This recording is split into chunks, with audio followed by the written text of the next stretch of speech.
Tushar, let's move on to discuss like how the industry has changed, since you started out.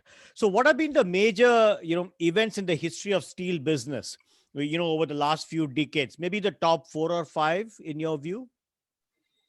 Yeah, the major change has been decontrol of steel industry. After independence, steel industry was controlled by government, both in respect of distribution as well as pricing.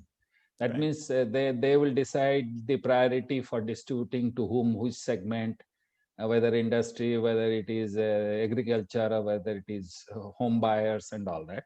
And they Mm. also used to control the price, at what price the producers can sell Yes. was controlled by the government. As a result, there was not much investment from private sector during that control period Mm. because it was not very profit making business. Mm. Mm. But in 1991, they decontrolled the steel industry, both pricing and distribution, Right. which gave Philippi to the private sector to step in and start investing in steel sector. Skills. Right. Thereafter, if you have seen the capacity addition in India steel sector has grown rapidly. Mm. Mm. Uh, both Jindal Group as well as SR Steel Group, then Lloyd's Group. So there are many big. These are big companies, but there are many small companies who Mm. invested in steel sector, not only Right. in final product but also intermediary product like sponge iron, HBI, DRI, which goes into making steel. Right. So the 1991 is the watershed era for steel industry in India, Right. and a lot of new investments are coming in now, and it's Mm. growing. Right, right. That's in India. If you look at global picture of steel, have there been shifts in the production side, supply chain, Yes, yes. reconfiguration of supply chain or industry consolidation? We know some, some of them hit the news and so on. So can you throw some light on these things? Maybe these Yeah, the from a last global 20 beyond India. years, yeah, Mm. last 20 years, the steel making has shifted to Asia from Europe and USA. Okay. At the turn of the century and most of the 20th century, the steel production hub Mm. for was in Europe and America, but it Right. started shifting to third world countries in last 20-25 years, Right. led by Japan first and then Korea, and Mm-hmm. then of course China took over. India Mm. also was progressing steadily, but not Mm. at a very fast rate like China did. Mm. But China is absolutely fantastic, and Mm. this steel industry is, I think, their main backbone of Chinese economy right now. Right. And on the other hand, Europe and US are stagnant as far as the steel capacity is concerned. They went in for consolidation. They went in for, because their major concern was environment pollution. Steel making is environmentally earlier technologies were environmentally polluting, Mm. Mm. which huge uses a lot of coal mining and iron ore mining. So Right. they started as a long-term plan. They have started reducing steel making and Mm. only producing whatever is required by them in high Okay. technology area, and Right. that's how they're looking at steel industry. Right. But Asia, the growth centers are China, India, Vietnam, Mm-hmm. Indonesia, then Iran, Right. and to some extent Middle East, Right. and in Latin America, Brazil is one. Right. So you talked about old technology versus new technology. So what are the new emerging technologies in the steel industry, and what have been the productivity improvements? You can also talk about steel scrap recycling and so on, but the whole spectrum. Yeah, What aspects you have new? technology is changing very rapidly. Hmm. Initially, last 20 years back, they came out with a one direct reduction of steel Right. by eliminating a intermediate process of producing first a semi-finished wood and then getting it reheated Mm. before it can be rolled. That Right. reheating phase, which used to consume a lot of energy and environmentally polluting, that was eliminated. That's Okay. called direct reduction of semis into finished goods. Right. Then they started measuring the consumption of the water consumption, how you can reduce water consumption per ton of steel. Then what is your energy consumption per ton of steel? So those, and worldwide there was a consensus about how to reduce those things through various small technological intervention. Okay. Third major thing was that they especially Europe and America, they moved towards making environmentally friendly steel making through EAF route, Okay. electric arc furnace route, which uses scrap, which is a which can be recycled any number of times. So the steel making process in US uses almost 60% of scrap. They are not producing steel so much through blast furnace route, which uses the virgin metal, which is again polluting. Right. Similarly, the case of Europe, but India is still at the level of only 30%. China till last year was about 10%. But China has taken a big step in constructing more EAF furnaces. Last year, they constructed about 135 million tons of EAF steel making capacity, which can use more of scrap, which is a recyclable, and enough generation of scrap in China and India and Europe. So that will be environmentally friendly. And now they are going for using hydrogen in making steel, which will be zero polluting, and the target set now is 2050, by which all steel making should use hydrogen as a fuel, which will be zero emitting. So zero carbon print, they call it. So that's the new technology which is coming. So even the fuel, so because it is electric arc furnace, so electricity itself can also be a contributor for and not being environmentally friendly, from the way it is generated. So what you're saying is now they are moving to hydrogen fuel based electricity generation. Even electricity also more and more renewable energy capacity is coming through in most of the country. And as per as per WTO, India is in the forefront of adding more solar power stations in the world right now. Right. So you mentioned about China. So talk to us about how it has changed the global steel business. Give us an overview, because it came up in a couple of times in our discussion. So put it all together for us. I was looking at the stats, and in 2005 they had a deficit in steel. Then since then they have had surplus, and you have talked about so many changes that they are making in technology, in terms of capacity, in terms of production, and so on and so forth. So what changed? And what are they doing from capacity to pollution, everything they're handling?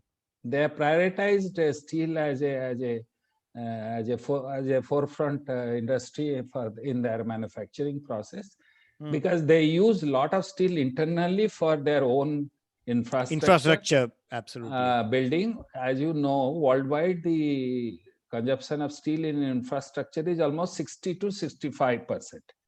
So first they wanted to create more steel capacity for infrastructure upgradation within the country. And then the next biggest industry is automobile. Right. And third one is the white goods sector. So all these things, China is the leading producer of steel, consumer of steel. Yeah, so exactly. That is why they created such huge capacity in steel making, and so much that they are now the largest producer by a big distance, and they supply some surplus quantity they supply to world, but they have the capacity to disturb the world pricing. If they start exporting a lot of steel to the world, which happened in 2016, the prices reduced by almost 50 to 60% because China started exporting a lot of steel. And it disturbed the world steel trade and world steel industry. All became negative because of the exports from China. So China holds the power to disturb and guide and determine the steel trade worldwide. But nowadays, Right. of course, lot of anti-dumping duties have been imposed against Chinese imports in Mm, various mm, countries to mm. safeguard their domestic industry. Right. So, I was looking at, India's import of steel, Mm. 2019-20, and I came across these nations as sources. I came across names like Vietnam, UAE, Italy, Nepal, Bangladesh, and of course China. So I was surprised to see some of these of these countries in that list. What is going on, and what should we all know, which is No, happening in the Nepal trade? is a small country and they have some rolling mills. They don't produce virgin metal like steel, but Hmm. they take steel semi-product and they roll it into finished product. And because of the tariff-less trade between India and Nepal, India Some allows goods. some small imports of steel. Yeah, So the talk about Vietnam and Vietnam Bangladesh is and a UAE and all. emerging steel producer, mostly in the re-rolling sector, like cold CR coil, galvanized, color coated. These are the main items of production in Vietnam, and they are Okay. surplus. They are exporting to various countries, USA and Europe, as well as small quantity to India and Southeast Asia. So they Okay. are the emerging steel power in after China, Japan, and Korea in Southeast Asia. Okay. Then you have main importers, importing country in India is Japan and Korea and China. These are the three major importers, and some specialty steel from Europe. Mm-hmm. But small quantities keep on coming. Even from Iran also keeps on coming. Right. Right. That Right. you cannot avoid because it's free trade. It's in open general license, so anybody can import any quantity. Right. So, what are the changes that are taking place at the consumption end of the steel business that will have an impact on the on the industry? India, rest of the world. Biggest after COVID is the investment thrust in infrastructure. See, Okay. even last year when Chinese economy improved, Mm-hmm. both through fiscal policy measures and monetary policy measures, China gave a big thrust for investment in infrastructure. Right. That led to growth in steel consumption and production also. Mm-hmm. Similar models are being now followed by India and Mm-hmm. also some countries in Europe, expected in US also, in Brazil also, big economies, because that is where it will give a boost not only for steel consumption to associated industries also who are involved in infrastructure construction. So that is what will happen, and there will be, I expect in next 4 or 5 years, there will be a boom in infrastructure construction. Okay. That will give boost. Second is that, as you know, in India, automobile sector is now started looking up. There are two things happened during last 2-3 years in automobile sector. One is the change to BS6 norm in India in 2018 and 19. March 2020 was the last month for changing over from BS4 to BS6. So every automobile industry had to invest a lot and stop production temporarily. So there was a fall in production and consumption of automobile. But now that phase is over. Then COVID phase is also over. So there is a lot of pending demand for pent up demand for automobile, and people have started, as you know, because of COVID-19, they are avoiding public transport. So a lot of Right. people are buying personal transport. Okay. Second thing is that India had imposed certain restrictions. They changed the policy regarding the axle load of commercial carriers like trucks by giving the existing trucks 25% more load to carry. That is to avoid overloading. Right. So that also is now over, that impact of that. So commercial vehicle business also will grow now. People will now buy more trucks now because old trucks are to be phased out. It's become Right. very old. So Right. these are the things which is now boosting automobile demand, which is a major consumer of steel. So Right. infrastructure and automobile, These would be 65% in India, Infrastructure 12% in automobile. That takes care of 77%. Okay. Oh, that's a So huge- white goods, household is all yes, much lesser. and this Make in India Hmm. has helped this white goods sector to start investing now. Right. I'm told, I read a recent report that they are in the process of increasing their capacity of production by 50%. Not only for Indian market, but for making India as a export hub of white goods and mobile.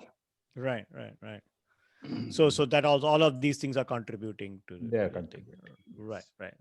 And globally also these will be the sectors which will drive the Infrastructure will lead the and steel automotive consumption will steel. and Right. automobile. Automobile is looking up everywhere now, even Europe and US and China, of course. So talking of infrastructure and Southeast Asia, a couple of years ago, I was talking to a former president of Nat Steel here in Singapore, and he talked about and he showed how Nat Steel prefabricated reinforcement cages, right? Pre-cages as they are called. Is a prefabrication solution that is raising the productivity in construction industry, and he spoke at length about it, and then how they work with architects and project managers to precisely calculate everything, and with 3D etc. Designs and so on and so forth. So my question was, are there such things being made and adopted in India? So in the factory itself they do these pre-cages, just bring it to the place and then just help in construction. I know you talked about low use of steel and now it is increasing, so I just wanted to know, are we into the next phase like this? Yeah, there is now a lot of effort in India. India is not a very big consumer of steel as a percentage in the building and infrastructure. The steel to cement ratio still hovers around 43% in an infrastructure and building project. But Right. as I said, it goes up to 90% in some of the advanced countries. Right. And the benefits of intensive steel usage in infrastructure and building construction has been now has been understood by the infrastructure builders, and they are now trying to use more and more steel in the infrastructure sector, which allows for a faster construction. Because as you know, it has been bane of Indian infrastructure, the time taken to complete a project, which can be anywhere between 5 to 10 years. Yeah. And that locks up a lot of productive capital, working capital, among other things. And the manpower, because after all, the manpower, skilled manpower availability is limited, the capital is limited. So you must, the turnaround of these two things has to be faster. Absolutely. And second thing, they have also understood, but that it is safer and faster and easier to use more steel in construction. What was lacking was the sizes that is required, because in infrastructure building or ports and bridges, you need a lot of structures, variety of sizes, that was not being produced locally. Right. So it was difficult to, because in a building, let's say, you may need some 120 different sizes depending on the load factor and the span of the columns and all that. So that was not being produced. But fortunately, in last 5 years, 3 to 4 new mega mills have come, which is now capable of producing those sizes. That was one innovating factor. Second innovating factor was the lack of designers who can design, who has the knowledge and expertise in designing steel intensive structures, big structures. So India was lacking that because they never did that. So slowly they are acquiring, but still there is a gap in that. So a lot of big projects are able to rope in international designers and consultants. Structural engineers to design such structures. That was the second aspect of it. Third aspect of is the environmental concern. The cement projects where cement is used more is the generation of waste material is very high. Okay. Whereas if you use prefabricated structure, which is prefabricated in a factory Right. Which and is common in Singapore. Yeah. transported to the site of the project, there Mm. is no wastage at all. So the Right. wastage, it has been estimated that wastage can come down to 70% reduction in wastage Okay. at the project site. Right. The fourth is the manpower. The manpower requirement also goes down by 72% if you are using prefabricated structure. You Excellent. just go and weld it. That's all. Yeah, It's exactly. all. In fact, that's what for Singapore it was very important that Yes. they don't have to use so much manpower at the construction sites, and then they needed space outside of the construction site to bend it, do this, do that, and so on and so forth. So precision prefabrication of the steel rods and into pre cages and so on and so forth help them a lot. And waste, you're right, absolutely. Wastage is we Reduced used a to lot. see. Exactly, right. We used to see those small steel rods lying around and things like that. Now you don't find one, right? Yes. Yeah. Then fifth can be said that it is faster. If your Absolutely. project takes five years when you have cement intensive construction, here it can be done within 1 year. Oh yeah, Similarly, in Singapore they've cut down like much a lot. it's much Absolutely, faster. Yeah. much So faster. your working capital and manpower is released much faster for other projects. You Right, can execute more projects. Yes. right. So these You are the spoke major benefits. Wonderful. So you spoke about the automotive sector a little bit earlier. So can you tell us what about the competition between steel and aluminum in the automotive sector? So who is winning, and do you feel steel can ward off the threat from aluminum? Because we read a lot about that in at least outside of India. It's not a very big issue right now in the overall consumption pattern of steel. Yes, some engine components are being fabricated. Aluminum composite metal. It's not pure aluminum. It's Mm. alloy. You can say alloy aluminum, but they Right. are very small percentage of usage in a car. So it's not Is that only really. for India or for other countries also? Worldwide, they are using it to lighten the weight of the vehicle, Car, yeah. the car, And that also reduces energy usage, isn't it, in a car? energy usage, but it's not a very big component of steel usage. Mm-hmm. So Okay. it's not really a threat as Threat such for okay. so far. Okay. Yeah. Okay. So talking of other materials from which steel can face competition, engineered plastics. What else? What else do you see No, the threat coming from? strength. What is the best thing about steel is the strength it gives to the structure. Mm. That has not been possible anywhere by any other material to give that much strength to everything, and it remains active. The strength does not reduce over time. Mm. Even if the structure is 20-year-old, the automobile is 20-year-old, the strength on the steel remains the same. So that is the biggest advantage. So not much steel has been replacing wood, if you see, Yes. 100 year back.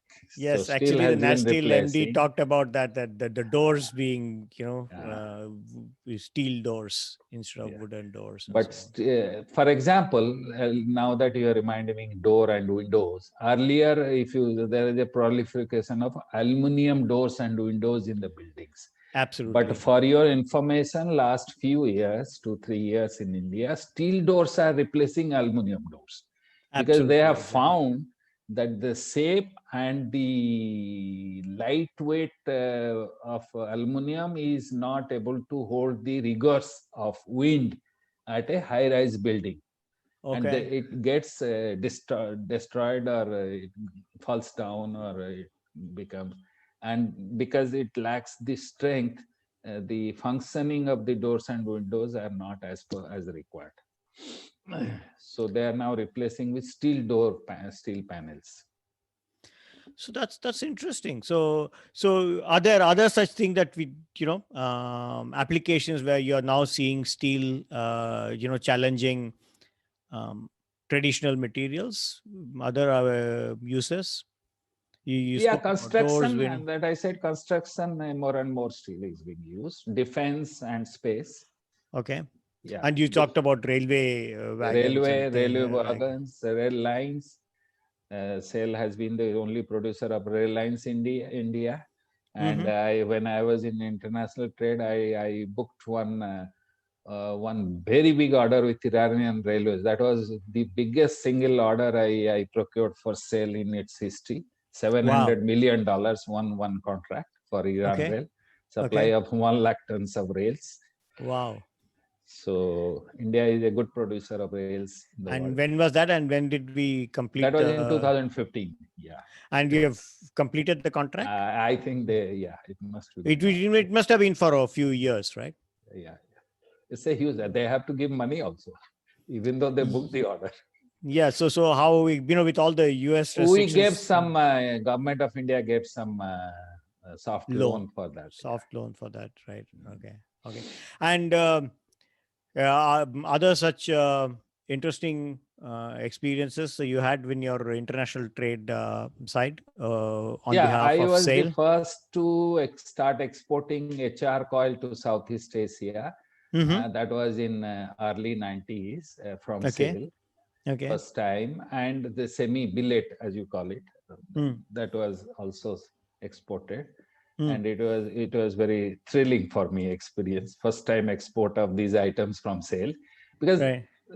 export gives you that international image of being a quality producer. Quality producer, absolutely. So every company wants to be in the export market to retain that image, not only with the consumers, but with the bankers and financiers also. Because every company raises global finance at some point of time. And all-round development and marketing of steel in every segment gives them that edge, being known as a good and reliable long-term Absolutely. producer. Yeah. Absolutely. Now that you're not in SAIL, can you answer this question? Should SAIL have gone on some acquisitions overseas earlier or now? Did they miss the bus? Should they have just stuck to home like what they have done? See, there are mostly? certain limitations being a public sector unit. Absolutely, So yeah. they do not go for merger and acquisition as a part of their functions Business unless strategy. government wants them to do that. Correct. And government has not been encouraging mergers and acquisition, but they do merge between two PSUs. I get that. Tushar, my question is, now that you're outside, can you say whether they should have done this some time back or they should follow that route? I get it that the government has to step in. They should. They can do you that. think that they should do that? Do you think they should do that? Should that be part of their strategy? That's my question. Why not? Brownfield expansion should be a logical next step for any organization. Once you have consolidated and you are making profit, you should go for new and newer acquisition, profitable assets anywhere, either in India or abroad. They should consider that. So which could be the geographies where they should look at? Which should be the geographies that they can look at? They should look at strategically in Europe because that will give them some insight into patented technologies for improved steel making. Okay. And there are certain assets available in Europe because slowly they are now reducing their steel. They're not. So you're recommending this despite whatever Chorus Steel, Tata Steel story.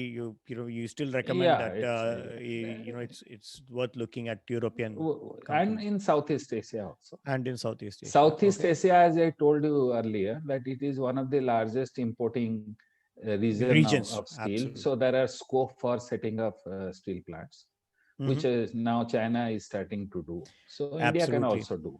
Like Indonesia, Malaysia, Vietnam, they don't produce steel. They are basically re-rolling industries, but they import HR coil and semis, billet and blooms. Or whatever they've been producing is limited scope, right? So entire Southeast Asia is deficient in steel production. So there Mm. is good scope for investing there. Wonderful, wonderful. Thank you for joining us in yet another episode of Move Conversations. Hope you enjoyed this episode. Please subscribe to the Move Conversations YouTube channel and press the bell icon to get notifications of new episodes. Thank you very much. Till I see you in the next episode. Thank you very much. Have a great day.